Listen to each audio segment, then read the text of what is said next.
Summary. Humans throughout the world distinguish between the natural and the supernatural. All societies through time have in some way practiced a connection to the supernatural realm. Belief in the supernatural world provides answers to many of the questions of life. Supernatural practitioners such as shamans and priests serve both individuals and communities in their dealings with the supernatural. Rituals such as rites of passage focus our attention on biological and cultural transitions, whereas rites of intensification reinforce cultural values and promote group solidarity. Let's watch this. The best example I know in our literature is that beautiful book by John Neihart called Black Elk Speaks. Black Elk was? Black Elk was a young Sioux, or Dakota as it's also called, boy around 9 years old, before the American cavalry had encountered the Sioux. They were the great people of the plains. And this boy became sick. His psychologically sick, his family. I'm telling the typical shaman story.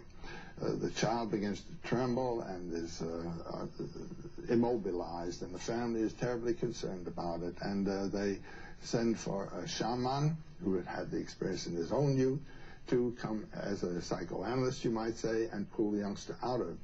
But instead of relieving him of the deities, he is adapting him to the deities and the deities to himself, you might say. It's a different problem from that of psychoanalysis, where you remember, I think it was Nietzsche who said, be careful lest in casting out your devil you cast out the best thing that's in you.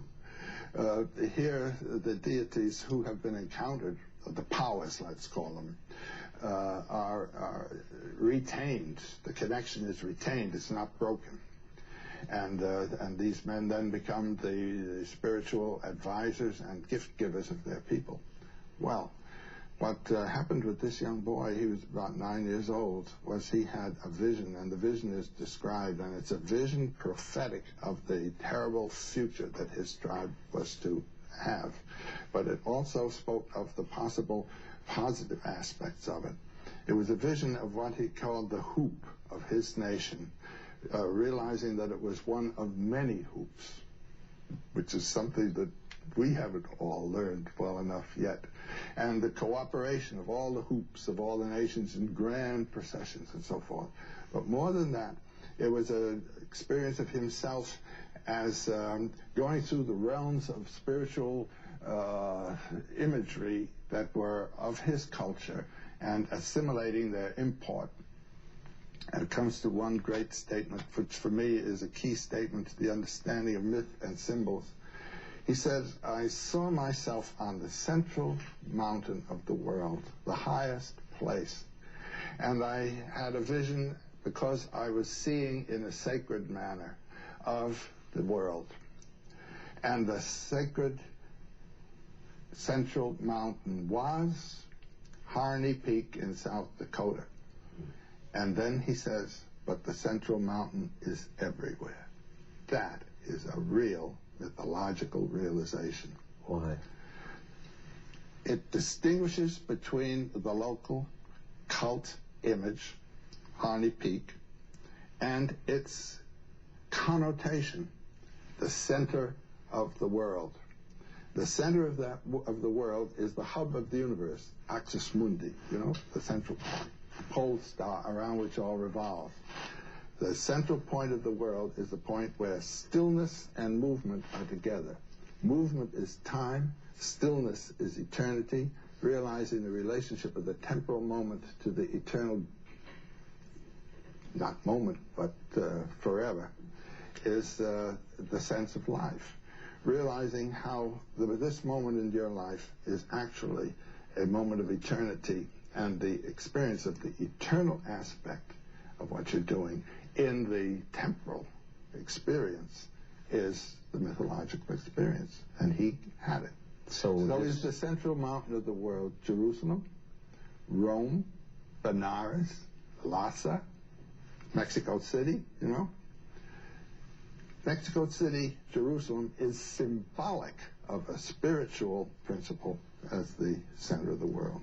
So this little Indian was saying there is a shining point where all lines intersect. That's exactly what he said.